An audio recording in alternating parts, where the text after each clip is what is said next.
Boys and girls, eccomi tornata con i miei soliti 10 consigli su un determinato prodotto e siccome me l'avete chiesto nello scorso video di parlarvi del fondotinta, appunto oggi vi darò i miei 10 consigli sul fondotinta. Sicuramente quello che preoccupa tutte noi è la scelta del colore giusto del fondotinta, ma prima di ciò l'importante è sapere che il fondotinta deve essere dello stesso colore della nostra pelle e non due tonalità più scure, una più chiara, insomma che ci farà sembrare una più cadavere, l'altra più abbronzata.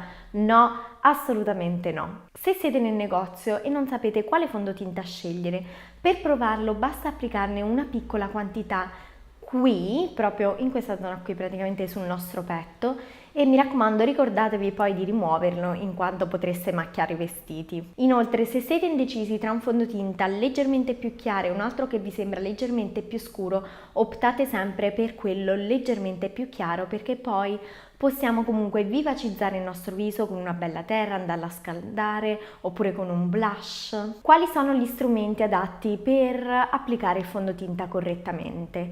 Sicuramente per un fondotinta liquido oppure cremoso bisognerà applicarlo con una spegnetta leggermente inumidita oppure utilizzare uno di questi pennelli che sono adatti al fondotinta. Per quanto riguarda i fondotinta in polvere invece utilizzate un kabuki oppure un maxi pennello.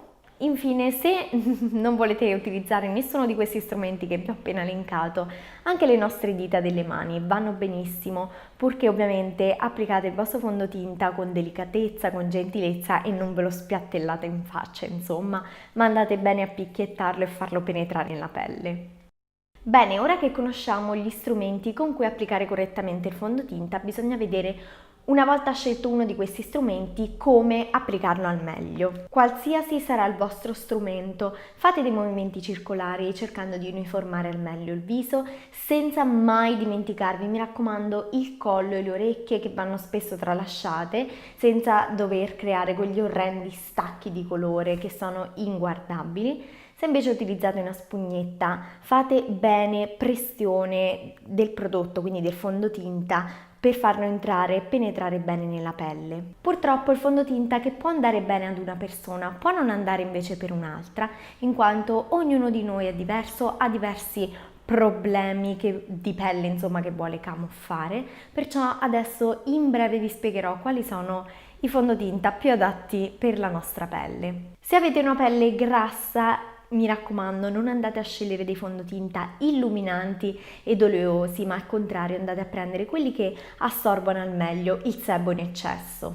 Se avete la pelle secca, non scegliete fondotinta in polvere, ma optate per texture liquide, fondotinta luminosi, idratanti e leggeri. Per non rimanere delusi da fondotinta che magari vi creano quell'effetto mascherone o al contrario non coprono nulla, scegliete sempre dei fondotinta che siano di media coprenza, in quanto è possibile così modulare il prodotto a nostro piacimento e quindi cercare di realizzare una coprenza più alta oppure una coprenza più leggera. Boys and girls, attenzione al sottotono del fondotinta perché potremmo anche aver trovato il perfetto fondotinta con il perfetto finish, la texture che ci piace, ma se il sottotono non è del colore giusto, è tutto inutile. Il mio consiglio è, punto numero 1, quello di provarli sempre con luce naturale e non farvi fregare dalle luci del negozio. Inoltre bisogna capire se la nostra pelle è di sottotono appunto giallo, rosato oppure esistono anche dei sottotoni neutri. Per far durare più a lungo il fondotinta, il mio consiglio è sicuramente quello di aver preparato al meglio la nostra pelle in precedenza,